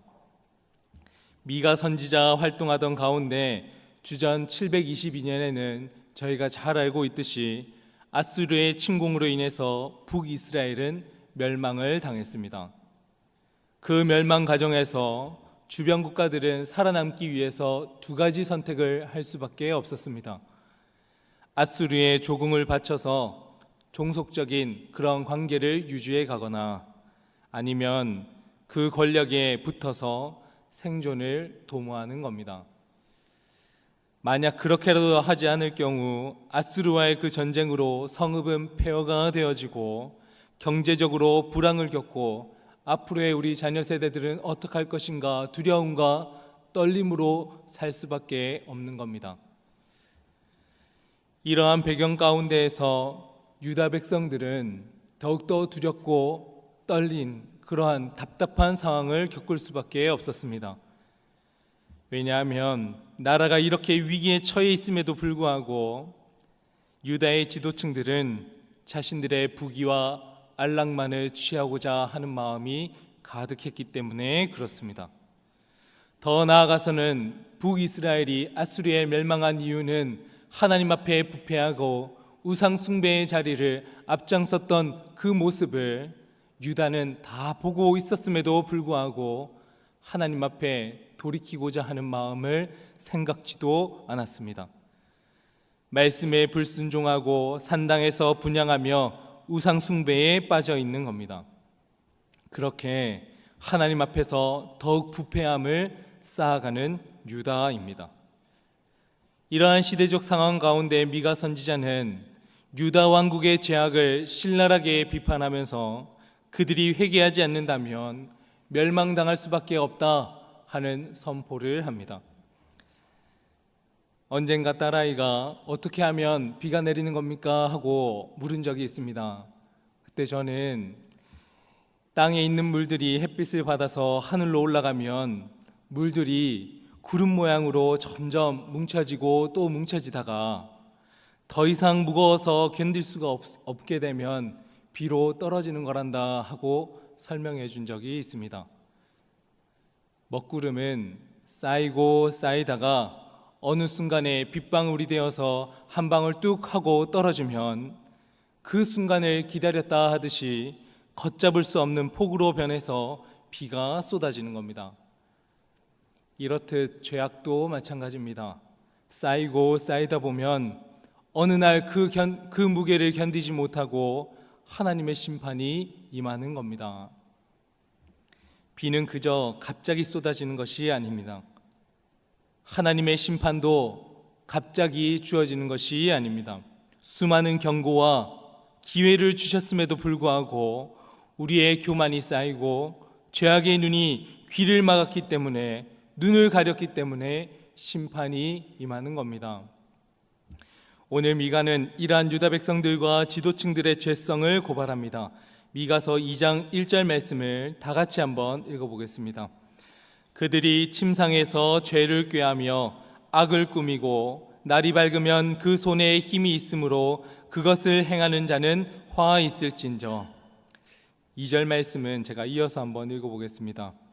밭들을 탐하고 빼앗고 집들을 탐하여 차지하니 그들이 남자와 그의 집과 사람과 그의 산업을 강탈하도다.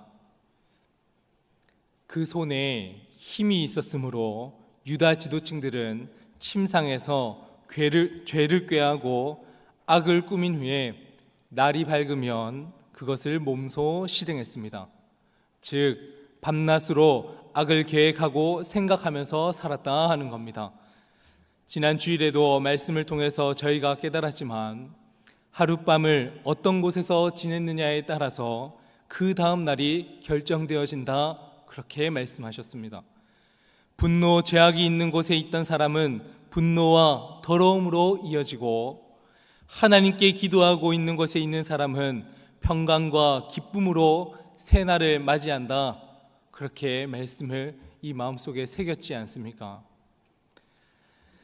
저희가 말씀을 통해서 깨닫는 첫 번째는, 내 삶을 계획할 때 우리는 어떠한 바탕을 두고 이 땅을 살아가고 있는가? 어제 저녁에도 잠을 청할 때 우리는 어떠한 생각과 마음가짐으로 잠을 청했는가 하는 것을 다시금 돌이켜 보아야 합니다. 유다 지도층들은 자신들의 삶의 계획이 하나님 앞에 그릇된 것인지 아닌지, 심판의 때를 앞당기는 것인지 아닌지, 먹구름이 쌓이든 말든 중요하지가 않았습니다. 그저 자신들의 손에 힘이 있으므로 그 계획을 그냥 이루기만 하면 그만이었습니다. 더 나아가서 그 계획의 바탕은 탐심과 탐욕에 있는 겁니다. 밤낮으로 탐심과 탐욕에 대한 생각들을 가득 쌓고 생각해 나가다가 어떻게 하면 이웃의 것을 빼앗을 수 있을까? 어떻게 하면 내가 일하지 않고 이익을 취하며 어떻게 하면 내 곳간만을 채워갈 수 있을까 하는 그 계산에 온 마음이 팔려 있는 겁니다. 그리고 아침이 되면 계획하고 생각했었던 그 탐욕과 탐심을 삶 가운데에서 실행하는 겁니다. 하나님의 말씀과 하나님 앞에 무릎 꿇고 기도하며 주님, 제가 이러한 마음으로 살아가겠습니다 할 때는 실천으로 옮기는 것이 그렇게 힘들고 변화되어지는 것은 점점 더뎌져 가는 것만 같은데, 저희들의 탐심과 탐욕 가운데서는 어찌나 빠른지 그 다음날 아침에 해가 뜨면 그 탐욕을 곧장 실행하는 그러한 유다 지도층입니다. 유다의 지도층뿐만 아니라 저희들의 모습이 그렇다 함을 마음으로 받으며 저희들이 이 말씀을 보아야 할 겁니다. 탐심과 탐욕으로 가려진 자의 눈에는 내가 하나님을 섬기는지 우상을 숭배하는지 삶의 근간을 좀먹고 있는지 망가뜨리는 건지 아무것도 보이지가 않습니다. 결국 하나님의 심판의 먹구름만 자꾸 부풀려 갑니다. 그리고 마침내 감당할 수 없는 그때가 되면 먹구름의 심판은 비로 쏟아지는 겁니다. 골로새서 3장 5절에는 탐욕과 탐심의 본질은 우상 숭배라 분명하게 말씀하고 있습니다. 그러므로 땅에 있는 지체를 죽이라. 곧 음란과 부정과 사욕과 악한 정욕과 탐심이니 탐심은 우상 숭배니라. 눈에 보이는 것에 우상을 만들고 절을 하고 종교적인 행위만 하는 것만이 우상 숭배가 아니라 하는 겁니다. 탐심과 탐욕으로 하나님의 가려진 삶을 살아가는 것, 이 순간에 나와서 예배하고 기도하며 나오겠습니다 했지만 이 순간에도 하나님을 잊어버리고 우리가 어떠한 모습으로 살아가는지 가려져 있다면 우상 숭배라 하는 겁니다. 유다의 지도층들은 그 손에 힘이 있으므로 자신의 뜻대로 세상을 살아가면서 아무런 거리낌을 느끼지 못했습니다. 그 손에 힘이 있으므로 하나님을 찾을 필요도, 삶의 부족함과 고통받는 일도 없습니다. 즉 하나님 없이 살아가는 것, 그것이 우상 숭배라 하는 그 느낌조차 감각조차 잃어버렸습니다. 우리는 미가의 고발을 통해서 어떠한 삶을 가지고 계획하며 살아갔는지 돌아보아야 할 겁니다. 그리고 이 속에 탐욕과 탐심으로 가득 채워져 있었던 삶의 모습은 없었는지, 그리고 하나님을 잊어버리고 우상 숭배했었던 저희들의 죄성을 다시금 돌아보며 주님, 우리의 속을 환하게 밝히 볼 수 있도록 우리의 눈과 귀를 열어 주시옵소서. 하나님의 말씀이 우리의 심령을 쪼개게 하셔서 저희들이 하나님 말씀대로 살아가게 도와주시옵소서. 이러한 마음가짐으로 주님 앞에 나가야 할 줄 믿습니다. 또 한 가지 저희가 말씀을 통해서 깨닫는 것은 이 많은 유다 지도층들과 백성들이 계획을 하면서 삶을 살았다 할지라도 우리가 믿는 하나님도 이 땅을 향한 계획하심이 있다 하는 것을 깨닫습니다. 미가서 1장 3절 말씀을 제가 한번 읽어보겠습니다. 그러므로 여호와의 말씀에 내가 이 족속에게 재앙을 계획하나니 너희의 목이 이어서 벗어나지 못할 것이요 또한 교만하게 다니지 못할 것이라. 이는 재앙의 때임이라 하셨느니라. 이어지는 5절 말씀을 한번 보시면 그러므로 여호와의 회중에서 분깃에 줄을 댈 자가 너희 중에 하나도 없으리라. 탐심과 탐욕으로 세운 인간의 계획이 얼마나 헛된 것인지 깨달아야 하는 겁니다. 사람들은 자신의 힘으로 밤낮 많은 계획을 하고 꾸미는 그러한 인생을 살지만 결국 하나님 앞에서는 무너질 수밖에 없다 말씀합니다. 하나님은 그들의 상속받을 분깃도 없고 기업도 없을 것이라 하나님의 계획을 선언하십니다. 하나님의 역사의 계획에는 하나님의 심판과 구원으로 가득 채워져 있습니다. 지금은 비록 우리가 세상에 힘을 붙들고 계획하고 머리를 싸맨다 할지라도 우리의 인생을 계획하시고 인도하시는 분은 하나님 한 분밖에 없습니다. 우리가 계획하고 생각해서 지금 이 자리까지 오신 분이 한 명이라도 있습니까? 우리의 능력으로 힘으로 이 자리로 온 것이 아니라 하나님의 섭리하심과 하나님의 계획하심으로 저희가 한 걸음 한 걸음 믿음의 걸음을 걸을 수 있음을 믿습니다. 우리보다 더 크신 하나님을 온전하게 의지하고 하나님의 계획하신 가운데 우리의 열심과 우리의 모든 최선을 맡기고 주님과 동행하며 그 걸음들을 걸어가시는 우리 영락의 모든 성도님들과 또 영상으로 예배하시는 성도님들 다 되실 수 있기를 주님의 이름으로 간절히 기도합니다. 함께 기도하겠습니다. 평안을 너희에게 끼치노니 곧 나의 평안을 너희에게 주노라. 내가 너희에게 주는 것은 세상이 주는 것과 같지 아니하니라. 너희는 마음에 근심하지 말고 두려워하지 말라. 사랑의 하나님, 오늘도 저희를 깨우시고 말씀 앞에 서게 하심에 감사드립니다.